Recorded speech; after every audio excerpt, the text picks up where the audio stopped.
اووزخان زوده تاجیکستان منیژه سنگین که امسال در آزمون معتبر اورویدین 2021 در شهر روتردام هلند از روسیه نمایندگی کرد خبر داده است که به شفهر میبراید.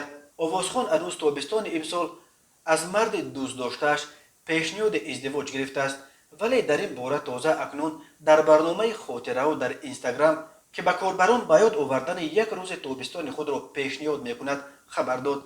من گفتم که ها، نوشته است منیژه با نشر عکسی که در آن در انگشتش انگشترین نکویی انداخته است. منیژه اسم داماد را آشکار نکرده است، ولی رسانه‌های روسی خبر دادند که او کارگردان و کلیپساز لادو کواتانیان است.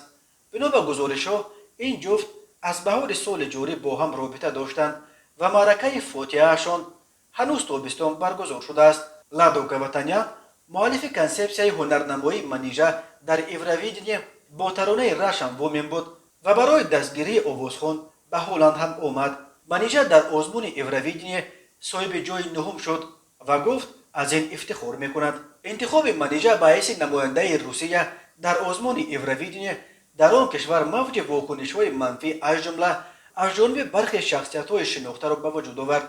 بدبینان خود آن را که روسیه را در آزمون اساسی موسیقی اروپا یک زوده تاجیکستان نمایندگی میکند زیر شبهه گذاشتند.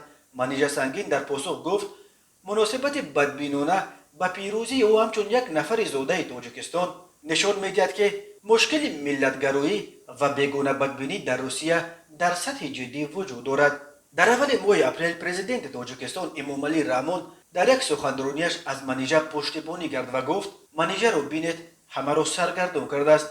بسیاری ها حتی یک دختر تاجیک را دیدن نمیتوانستند. امامعلی رحمان همچنین از منیژه ستایش کرد که همیشه با تاجیک و از تاجیکستان بودن خود تاکید میکند. احسن برای آنکه از تاجیکیت خود دست نمیکشد و همیشه میگوید که من تاجیک هستم، در تاجیکستان به دنیا آمدم.